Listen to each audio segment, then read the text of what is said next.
Brought to you by V-Guard, co-powered by Sensodyne and Vimal. ಬಾಯಲ್ಲಿ ಹೇಳಿ ಕೇಸರಿ. Associate sponsor Ultratech Cement. ಸಂಸದ ಪ್ರಜ್ವಲ್ ರೇವಣ್ಣ ವಿರುದ್ಧದ ರೇಪ್ ಕೇಸ್ಗೆ ಸಂಬಂಧಪಟ್ಟ ಹಾಗೆ ಎಚ್.ಡಿ. ರೇವಣ್ಣ ನಿವಾಸದಲ್ಲಿ ಮಹಜರು ಕಾರ್ಯ ಮುಂದುವರೆದಿದೆ.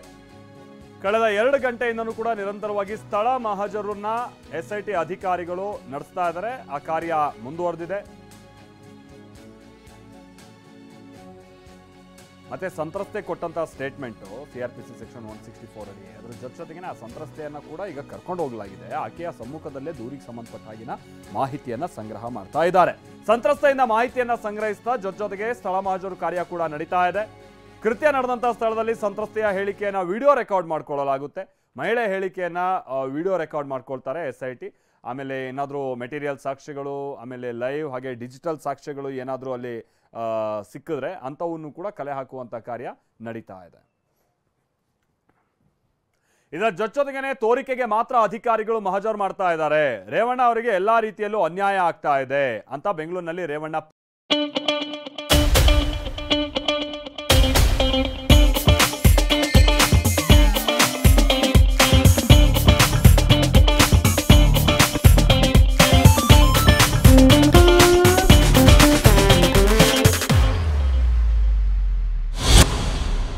ಪರ ವಕೀಲ ಗೋಪಾಲ್ ಹೇಳಿಕೆಯನ್ನ ಕೊಟ್ಟಿದ್ದಾರೆ. ಮಹಜರ್ ಮಾಡೋದನ್ನ ನಾವು ತಡೆಯೋಕ್ಕಾಗಲ್ಲ, ಹೌದು, ಆದ್ರೆ ಏಕಪಕ್ಷೀಯವಾಗಿ ಇವರು ಮಹಜರ್ ಮಾಡ್ತಾ ಇದ್ದಾರೆ. ನಮ್ಮ ಕಣ್ತಪ್ಪಿಸಿ ಮಹಜರ್ ಪ್ರಕ್ರಿಯೆ ನಡೆಸಲಾಗ್ತಾ ಇದೆ. ನಾನು ಇದನ್ನ ಎಲ್ಲಿ ಪ್ರಶ್ನೆ ಮಾಡಬೇಕು ಅಲ್ಲಿ ಮಾಡ್ತೀನಿ ಅಂತಾನು ವಕೀಲ ಗೋಪಾಲ್ ಹೇಳಿದ್ದಾರೆ. ಅದ್ರ ಜೊತೆಗೆ ಏನು ಎಚ್.ಡಿ. ರೇವಣ್ಣ ಅವರಿದ್ದಾರೆ, ಅವರ ವೈಫು ಭವಾನಿ ಮೇಡಮ್ ಮನೇಲಿದ್ರು.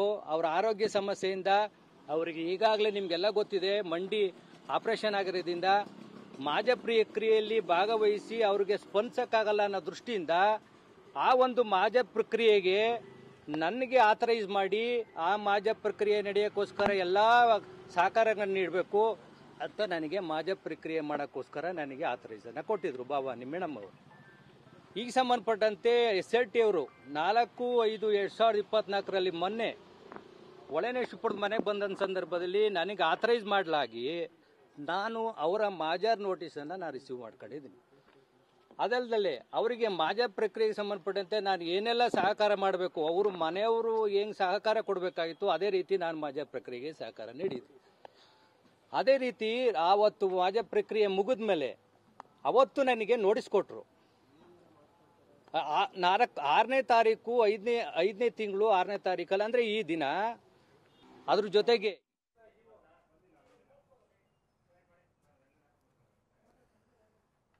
ಸೊ ಇದು ವಕೀಲರು ಹೇಳ್ತಾ ಇರುವಂಥದ್ದು. ನನಗೆ ಅಥಾರಿಟಿಯನ್ನ ಕೊಟ್ಟಿದ್ರು, ಭವಾನಿ ರೇವಣ್ಣ ಅವ್ರಿಗೆ ಮಂಡಿ ನೋವು, ಹಂಗಾಗಿ ಅವ್ರಿಗೆ ಆಗಲ್ಲ, ಹಾಗಾಗಿ ಇಲ್ಲಿ ಯಾರು ಒಬ್ರು ಸಮ್ಮುಖದಲ್ಲಿ ಆಗ್ಬೇಕಲ್ವಾ, ನನ್ನ ಅಥಾರಿಟಿ ಕೊಟ್ಟಿದ್ರು ಬಟ್ ನನ್ನನ್ನು ಕನ್ಸಿಡರ್ ಮಾಡ್ತಾ ಇಲ್ಲ ಅಂತ.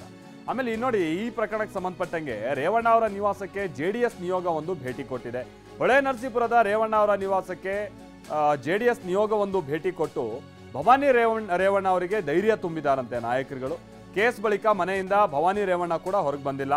ಹೀಗಾಗಿ JDSನ ಆ ಭಾಗದ ಜಿಲ್ಲಾಧ್ಯಕ್ಷರಾಗಿರುವಂಥ KS ಲಿಂಗೇಶ್, ಆಮೇಲೆ ಶ್ರವಣಬೆಳಗೊಳದ ಶಾಸಕ CN ಬಾಲಕೃಷ್ಣ ಇವರಿಗೆ ಸಂಬಂಧಿನೇ ಆಗಬೇಕು. ಸೊ ಇವ್ರುಗಳೆಲ್ಲ ಹೋಗಿ ಈಗ ಭವಾನಿ ರೇವಣ್ಣ ಅವರಿಗೆ ಧೈರ್ಯ ತುಂಬುವಂಥ ಕೆಲಸವನ್ನ ಮಾಡ್ತಾ ಇದ್ದಾರೆ. ಭವಾನಿ ರೇವಣ್ಣ ಅವರು ನನ್ನ ಮುಂಚೆ ಹೇಳ್ದಂಗೆ ಈ ಪ್ರಕರಣ ಎಲ್ಲ ಆದಂಥ ನಂತರದಲ್ಲಿ ಅವ್ರು ಹೊರಬಂದಿಲ್ಲ. ಆಮೇಲೆ ಒಂದು ಹಂತ ನೋಡಿ, ಇದಕ್ಕೆ ಸಂಬಂಧಪಟ್ಟಂಗೆ ಈಗ ನಾವು ನೋಡ್ತಾ ಇದೀವಲ್ಲ, ಬಹುಶಃ ಎಲ್ಲ ಘಟನೆಗಳಾದಂಥ ನಂತರದಲ್ಲಿ ಭವಾನಿ ರೇವಣ್ಣವರ ಕೆಲ ಮೊದಲ ಫೋಟೋಸ್ಗಳನ್ನು ನಾವಿಲ್ಲಿ ನೋಡ್ತಾ ಇರುವಂಥದ್ದು. ಅವರು ಕೂಡ ಸಹಜವಾಗಿ ಭಾಳ ಬೇಸರಗೊಂಡಿರ್ತಾರೆ. ಆಮೇಲೆ ಇನ್ನೊಂದು ಸಂಗತಿ ಅಂತ ಅಂದರೆ, ಈಗ ಹಾಸನದಲ್ಲೇ ಭಾಳಷ್ಟು ಮಂದಿ JDSನ ನಾಯಕರುಗಳು ಈ ವಿಚಾರ ಗೊತ್ತಿದ್ದು ಪ್ರಜ್ವಲ್ರನ್ನ ನಿಲ್ಸೋದಕ್ಕೆ ಅವ್ರು ಹಠ ಹಿಡಿಬಾರ್ದಿತ್ತು, ಪ್ರಜ್ವಲ್ಗೆ ಟಿಕೆಟ್ ಕೊಡಿಸಿ ಅವ್ರನ್ನ ನಿಲ್ಸದೆ ಹೋಗಿದ್ದಿದ್ರೆ ಬಹುಶಃ ಇಂಥ ಪ್ರಕರಣ ಇಷ್ಟೊಂದು ಮುಜುಗರವನ್ನು ತರ್ತಾ ಇರಲಿಲ್ಲ JDSಗೆ. ಅವ್ರ ಕುಟುಂಬ ಮಾಡಿದಂಥದ್ದು ಇದು ಸರಿನಾ ಅನ್ನುವಂಥದ್ದು ಪ್ರಶ್ನೆನ JDS ನಾಯಕರುಗಳೇ ಹಲವು ಸಂದರ್ಭದಲ್ಲಿ ಮಾಡ್ತಾ ಇದ್ದಾರೆ, ನಾವು ನೋಡ್ತಾ ಇದ್ದೀವಿ. ಬಟ್ ಅದೇನೇ ಇರಲಿ, ಅದು ಈಗ ಒಂದು ಹೊಡೆತ ಅಂತೂ ಬಿದ್ದಾಗಿದೆ. ಸೊ ಅದರಿಂದ ಹೊರಬರುವಂಥ ನಿಟ್ಟಿನಲ್ಲಿ ಹೇಗೆ ಪ್ರಯತ್ನಗಳಾಗಬೇಕು ಅನ್ನೋದ್ರ ಕಡೆಗೆ ಆ ಕುಟುಂಬ ಯೋಚಿಸ್ತಾ ಇದೆ. ಅದರ ಜೊತೆಗೆ ಭವಾನಿ ಅವರಿಗೆ ಧೈರ್ಯ ತುಂಬೋ ಕೆಲಸನೂ ಆಗ್ತಾ ಇದೆ. Brought to you by V-Guard, co-powered by Sensodyne and Vimal. ಬಾಯಲ್ಲಿ ಹೇಳಿ ಕೇಸರಿ. Associate sponsor Ultratech Cement.